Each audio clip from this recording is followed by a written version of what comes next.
আজকে অনেক দিন পর একদম ঝাল ঝাল করে বাদামের ভর্তা করে খেলাম। বানাতে চেয়েছিলাম একটা ভর্তা, কিন্তু বানাতে বানাতে হয়ে গেল 3 রকমের ভর্তা। আর পাটায় বেটে ভর্তা বানানো হবে, আর পাটায় মাখানো ভাত খাবো না, তা কি কখনো হয়? সো হ্যালো এভরিওয়ান, আসসালামু আলাইকুম, ওয়েলকাম করছি আরেকটি নতুন ভিডিওতে। ভর্তা বানানোর জন্য প্রথমেই উপকরণগুলো রেডি করে নেওয়া হচ্ছে। এই যে প্রথমেই বাদামগুলো ভালো করে ভেজে নেওয়া হচ্ছে। আসলে বাদামগুলো একটু কম ভাজা হয়েছিল, যার জন্য খোসা ছাড়ানো যাচ্ছিল না। তারপর বাদামগুলো ভাজা হলে একে একে পেঁয়াজ রসুনগুলো ভেজে নেওয়া হচ্ছিল। অবশ্যই এই কাজগুলো করতেছিল আমার বোন, আর আমি হচ্ছে ক্যামেরা ওম্যান।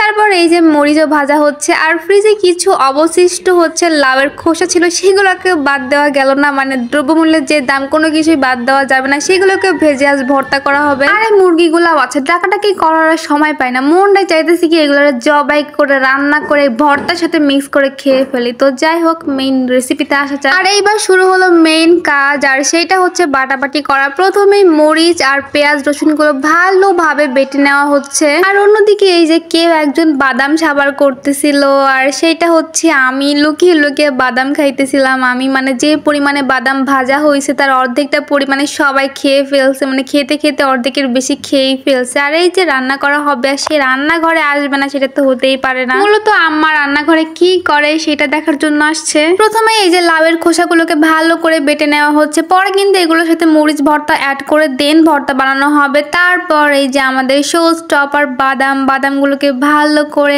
শিলনোড়ায় পিষে পিষে ভর্তা বানানো হচ্ছে। বাদামগুলো ভালো করে বাটা হয়ে গেলে এগুলোর সাথে মরিচ ভর্তা আর একটু লবণ দিয়ে এগুলোকে ভালো করে হাতে মাখিয়ে নেওয়া হয়েছে। আর হাতে মাখানো হয়ে গেলে দেন এগুলো আবার শিলনোড়ার মধ্যে একটু পিষা হইলো, মানে আবার একটু বাটাবাটি করে নেওয়া হইলো। আর কি, আর এইটা খাইতে যে এত পরিমাণে টেস্ট হয়েছে যে এই ভর্তাটা দিয়ে যে কেউ অনায়াসে একদম 1 প্লেট ভাত একদম খেয়ে ফেলতে পারবে। সো সমস্ত বাটাবাটি হয়ে গেলে এগুলোর সাথে মরিচ ভর্তা আর লবণ অ্যাড করে এগুলাকে ভালো করে মাখিয়ে ভর্তা বানিয়ে নেওয়া হচ্ছে। তারপর অবশিষ্ট কিছু মরিচ ভর্তা ছিল, এটার মধ্যেও কিছু টেস্টিং সল্ট অ্যাড করে এটাকে একটা ভর্তা বানিয়ে দেওয়া হলো। তারপর একে একে রেডি হয়ে গেল আমাদের 3 রকমের ভর্তা, লাউয়ের খোসা ভর্তা, বাদাম ভর্তা আর মরিচ ভর্তা। ইদানিং কেন জানি মরিচ ভর্তাটা আমার অনেক বেশি ভালো লাগে। আর থাকলো বাদাম ভর্তা, এটা স্বাদ তো অলওয়েজ মুখে লেগেই থাকে। তারপর এই যে বাঙালি তার আসল রূপ দেখানো শুরু করে দিছে, পাটায় বেটে ভর্তা বানানো হয়েছে। আর পাটায় ভাত মেখে খাবে না, সেটা তো হতেই পারে না। আসলে দ্রব্যমূল্যের যে দাম, কোনো কিছুই নষ্ট করতে মন চায় না। বাজারে সব